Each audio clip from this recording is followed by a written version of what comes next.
అయ్యా చిరంజీవి గారు, ఈ మూర్ఖుడిని క్షమించండి, క్షమించండి. యా అయ్యో ఏమిటి ఆర్చేవి, ఎందుకు క్షమాపణ చెప్తున్నా? అసలు ఏమైంది ఇప్పుడు? శివ సినిమా రీ రిలీజ్ కి సంబంధించి మీరు ప్రమోషన్ వీడియో చేసి మీ గొప్పతనాన్ని చాటారు. యా అందులో నా గొప్పతనం ఏముంది?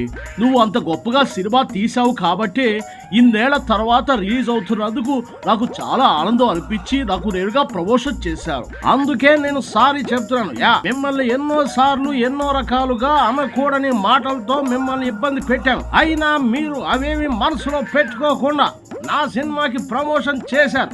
నిజంగా మీరు గ్రేట్. అయ్యో ఆర్చీవి, ఎవరి అభిప్రాయాలు వాళ్ళకుంటాయి. నువ్వు నన్ను విమర్శించినా నేను అవి తీసుకోలేదు. ఎందుకంటే నేను సినిమా ప్రేమికుడిని. నాకు సినిమా బాగుంటే తల మన అనే తేడా ఉండదు.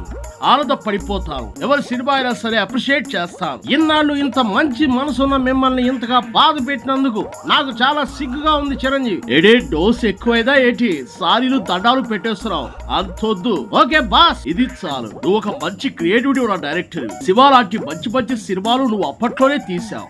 నీ మీద నాకు ఎప్పుడూ రెస్పెక్ట్ ఉంటుంది. కానీ నువ్వే అనవసరంగా మాట తోలలాడి పిచ్చి పిచ్చిగా ప్రవర్తిస్తుంటావు. తాగినప్పుడు ఏదేదో వాగేస్తూ ఉంటాను. ఉన్నది ఉన్నట్లుగా అనిపించినట్లుగా చెప్పేస్తుంటాను. అదే గొప్ప అనుకుంటాను. భావ ప్రకటన స్వేచ్ఛ, వాక్ స్వాతంత్ర్యం ఉండడంలో తప్పు లేదు. కాకపోతే అవతలి వాళ్ళ మనసులు బాధపడతాయని ఆలోచించాలి. మాట అనే ముందు